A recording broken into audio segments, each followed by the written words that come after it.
Capitaliste, c'est un terme que j'ai toujours évité, parce qu'il fait comme s'il y avait un énorme bloc et qu'il suffirait de le renverser. Or, le système, ce qu'on appelle le système capitaliste, c'est des milliards de décisions très largement prises par les États et par les entreprises et par les classes dirigeantes. Et ces trucs-là, il faut les défaire point par point si on veut arriver à changer quelque chose. C'est ça qui est intéressant dans la façon écologique de rentrer dans ces sujets, c'est que ça commence avec un problème d'occupation comme on l'a vu avec les Gilets jaunes. Comment je fais, moi, si j'ai pas de voiture pour aller au centre-ville? Je veux dire, c'est des questions simples.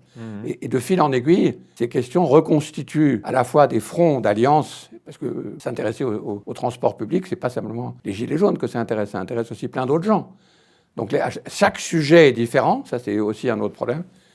Les alliances, il y a plein d'alliances possibles, plein de marges de manœuvre, et n'oublions pas que, ça c'est le problème du rapport à l'histoire, la grande transformation révolutionnaire, elle a eu lieu dans le siècle précédent, au moment où on est passé, disons, d'une empreinte qui en 1945 était encore très faible sur la Terre, à une empreinte qui est celle désignée par la notion d'anthropocène. Donc on est quand même en situation plus de réparation et de transformation et d'enfouissement de la question de la nature, de la production, pardon, pour le dire de façon simple.